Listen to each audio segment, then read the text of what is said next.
শুভ সকাল বন্ধুরা, তোমরা কেমন আছো? আশা করছি তোমরা সবাই খুব খুব খুব ভালো আছো। আর আমিও ভালো আছি। আর আমার পরিবারের সবাই ভালো আছে, সুস্থ আছে। আর তোমরা যে যেখান থেকে আমার ভিডিওটা দেখছো তাদের অসংখ্য ধন্যবাদ আর ভালোবাসা জানাই। আর উত্তর 24 পরগনা জেলার ছোট্ট একটা গ্রাম থেকে আমি প্রীতি আবারও কিন্তু চলে আসলাম নতুন একটা সকালে নতুন একটা ভিডিও নিয়ে। ততক্ষণ কিন্তু তোমরা সবাই আমার ভিডিওটা দেখতে থাকো, আর আশা রাখবো আজকের ভিডিওটা তোমাদের ভালোই লাগবে। তা চলো, তোমাদের সঙ্গে নিয়ে আজকে আমি আমার ভিডিওটা শুরু করে দিই। তোমরা সকালে কিন্তু দেখতেই পেয়েছো আমি কিন্তু ঘর ঝাড় দিয়ে চলে এসেছি রান্নাঘরে। রান্নাঘরটাও ঝাড় দিয়ে নিয়েছি। ঝাড় দিয়ে নিয়ে দেখো এখন কিন্তু আমি গ্যাসটা মুছে নিচ্ছি। আসলে এখন চাটা করব সেই জন্যে। আর শোনাই তো খেয়ে পড়তে চলে গেছে, ওকে খুব সকালবেলায় উঠে আর এখন উঠে ওকে একটু দুধ হরলিক্স করে দিয়েছিলাম। দুধ হরলিক্স বলতে ও শুধু দুধ খায় না, বলে ওর গন্ধ লাগে। দুধের একটা যে গন্ধ আছে সেইটা ওদের সোনাই দুষ্টু দুজন কেউই পছন্দ করে না, ভালো লাগে না। সেই জন্য দুষ্টু তো দুধ খায় না, মানে গন্ধের জন্য খেতে চায় না। আর সোনাইও খেতে চায় না। তবে সোনাইকে যদি একটু হরলিক্স দিয়ে দুধটা দেওয়া হয় তাও খায়, আর দুষ্টু কিন্তু টোটালি দুধ খায় না।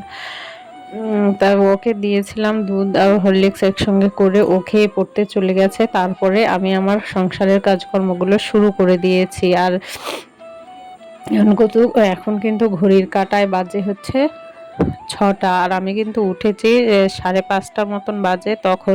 তখন উঠে ওই যে বললাম দুষ্টু বলছে সোনাইকে দুধ হরলিক্স করে দিলাম, ও খেয়ে পড়তে চলে গেল। তারপরে কিন্তু আমি ওই বাসি নাইটিটা চেঞ্জ করে তারপরে ওই যে সকালবেলার ঘর ঝাড় দেওয়া, ঘর দোর ঝাড় দিয়ে আর আবার রাত্রে 2টো বাসন ছিল সেই বাসনগুলো মেজে তারপরে কিন্তু সেই কাজকর্মগুলো কিন্তু বাসন মাজার কাজটা কিন্তু আমি অফ ক্যামেরাতেই করে নিয়েছিলাম। নিয়ে তারপরে কিন্তু তোমরা যে কাজকর্মগুলো দেখতে পাচ্ছ সেইগুলো কিন্তু তোমাদের সঙ্গে শেয়ার করার জন্য ক্যামেরাটা অন করে নিলাম। তাই এইখানে দেখো আমার জন্য চা বসিয়ে দিয়েছি, আর দুষ্টুর জন্য হরলিক্স করব। দুষ্টুর জন্য হরলিক্স করেছিলাম। আর এই যে দেখো আমার জন্য যে চাটা বসিয়েছিলাম সেই চাটা না আমি এইদিকে গেছি দুষ্টুকে স্কুলে যাওয়ার জন্য রেডি করতে, আর এইদিকে এসে দেখছি যে চাটা না পুরো দেখো উল্টে পড়ে গেছে। এই যে দেখো পুরোটাই উল্টে পড়ে গেছে। এই সকালবেলায় ধরো একটু সোনাই যে দুধ হরলিক্স খেয়েছিল, সোনাইয়ের ওইখান থেকে একটু দুধ রেখে দিয়েছিলাম। আসলে সব সময় তো আর লিকার চা খেতে ভালো লাগে না, তাই না? একটু দুধ চাও খেতে ইচ্ছে করে। সেই ইচ্ছে করে বলেই এই যে একটু দুধ রেখে চা করেছিলাম, সেইটাও আর কপালে হলো না, জানো তো বন্ধুরা। হয়তো কপালে না থাকলে কিছুই হয় না। আর এইদিকে দেখলে দুষ্টুকে হরলিক্স দিয়ে দিলাম, দিয়ে খাইয়ে নিয়ে কিন্তু আমরা বেরিয়ে পড়েছি, স্কুলে যাচ্ছি। তা চলো ওকে স্কুলে দিয়ে তারপরে বাড়ি যাব। বাড়ি গিয়ে যে সংসারে আরও টুকিটাকি কাজকর্মগুলো আছে সেই সমস্ত কাজকর্মগুলো করব আর তোমাদের সাথে শেয়ার করব।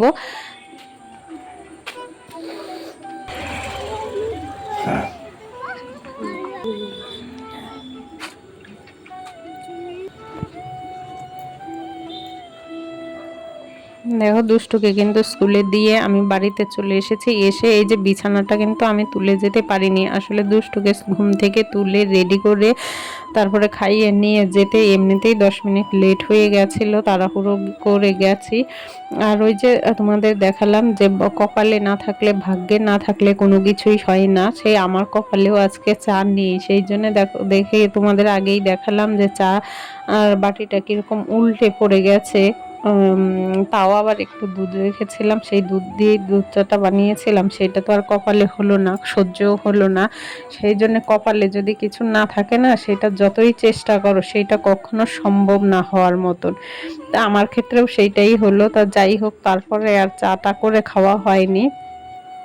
তা দেখো দুষ্টুকে স্কুলে দিয়ে আমি এখন এসে এই যে জানলা দুটো আগে খুলে দিলাম, খুলে দিয়ে তারপরে এখন বিছানাটা তুলে নিচ্ছি। তা চলো বিছানাটা তুলে নেই, আর ততক্ষণ কিন্তু অবশ্যই তোমরা ভিডিওটা দেখতে থাকো। আর হ্যাঁ, একটা কথা বন্ধুরা, যদি আমার ভিডিওটা একটুকু ভালো লেগে থাকে তাহলে অবশ্যই একটা লাইক করো, কারণ তোমাদের একটা লাইক আর একটা কমেন্টস আমাকে পরবর্তী ভিডিও বানাতে খুব উৎসাহিত করে। আর তোমরা মাঝে মধ্যে যারা টুকটাক কমেন্ট করছো তাদের কিন্তু কমেন্টসগুলো আমার পড়তে খুব ভালো লাগে। আর তোমরা যদি কমেন্টস করো না তাহলে আমার ভীষণ আনন্দ হয়। আর তোমাদের একটা লাইক তো আমাকে পরবর্তী ভিডিও বানানোর জন্য সাহায্য করে, মোটিভেট করে। সেটা তোমাদের কি করে বলে বোঝাবো সেটা বুঝতেই পারছি না, কিন্তু আমার ওই রকমই হয়। দেখো আমার কিন্তু বিছানাটা তোলা হয়ে গেছে।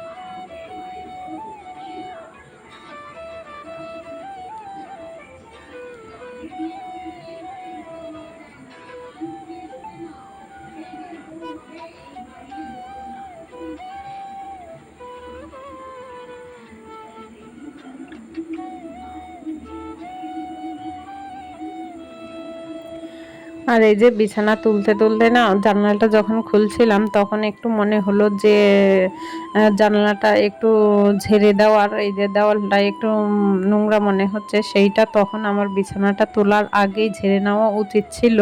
তা যাই হোক, একটা ভুল হয়ে গেল, বিছানাটা তোলা হয়ে গেছে। তা যাই হোক, কি আর করা যাবে বলো। এখন বিছানাটা তোলা হয়ে গেছে। এই পাশ দিয়ে দেখো এই যে একটু ঝুল মতো চোখে পড়লো, সেইটা কিন্তু এখন ঝেড়ে নিচ্ছি। পাশ দিয়েই ঝেড়ে নিচ্ছে, বিছানায় আর কিছু হবে না। বিছানাটা একটু ধরো টান টান করে যে বিছানার চাদরটা ঠিক করেছিলাম সেইটা একটু অগোছালো হয়ে যাবে ঠিকই, মানে দলা হয়ে যাবে ঠিকই, কিন্তু আমার যে চোখে ঝুলটা পড়লো, মানে মনে হলো যে এই জায়গাটা একটু ঝুল আছে, এই পাশটায় একটু ধুলোবালি আছে, সেইটা তো ঝাড়া হয়ে গেল, তাই না? আর বিছানার চাদরটা আরেকবার একটু টান টান করে নিলেই হয়ে গেল। দেখো ঝুল আর দেওয়ালটা ঝেড়ে ওই পাশে খাটের পাশটাও ঝেড়ে নিলাম, নিয়ে দেখো এইবার চলে আসলাম এই পাশে, বাইরেটাও একটু ঝেড়ে নিচ্ছি।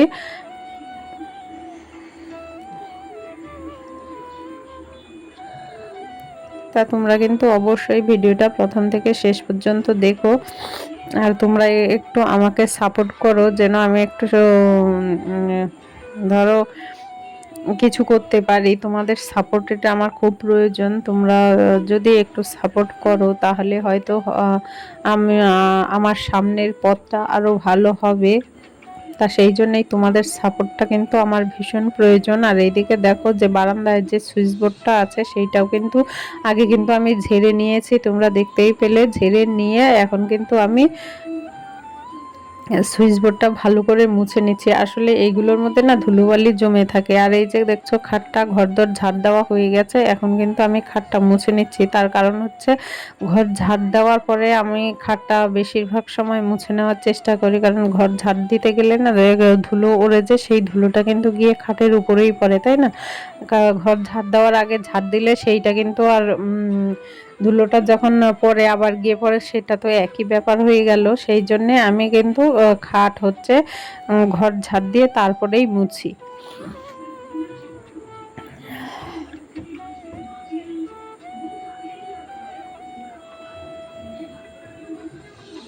আর আমি এই যে দুষ্টুকে যে স্কুলে দিতে গেছিলাম সেই ড্রেসটা কিন্তু এখনও চেঞ্জ করিনি, কারণ কাজ করতে করতে গেলে আবার আমাকে আনতে যেতে হবে। সেই জন্যে দেখো দুষ্টুকে স্কুল থেকে নিয়ে এসে তার মাঝখানে কিন্তু আমি একটু বাজারেও চলে গেছিলাম। বাজার থেকে দেখো এই যে ঘ্যাটকোল পাতা বা খানকুন পাতা, তোমরা কে কী বলো জানি না, আমাদের এখানে ঘ্যাটকোল বলে, আর আমার বাপের বাড়ির দিকে কিন্তু খানকুন পাতাই বলে। তো দেখো এই যে খানকন পাতা বাটা করব আর আলু দিয়ে পটল দিয়ে মাছ রান্না করব, সেইগুলোই এখন কেটে নিচ্ছি। তা চলো আমি কেটে কুটে গুছিয়ে নেই, ততক্ষণ কিন্তু অবশ্যই তোমরা ভিডিওটা দেখতে থাকো। আর এইদিকে দেখো প্রচণ্ড মেঘ করেছে, মেঘ করতে করতে দু এক ফোঁটা বৃষ্টিও পড়ছে। আর আমি কিন্তু এইদিকে রান্নাটা বসিয়ে দিচ্ছি, প্রায় তরকারিটা হয়ে এসেছে। আর হচ্ছে ওই খানকন পাতাটা হচ্ছে আমি সেদ্ধ করে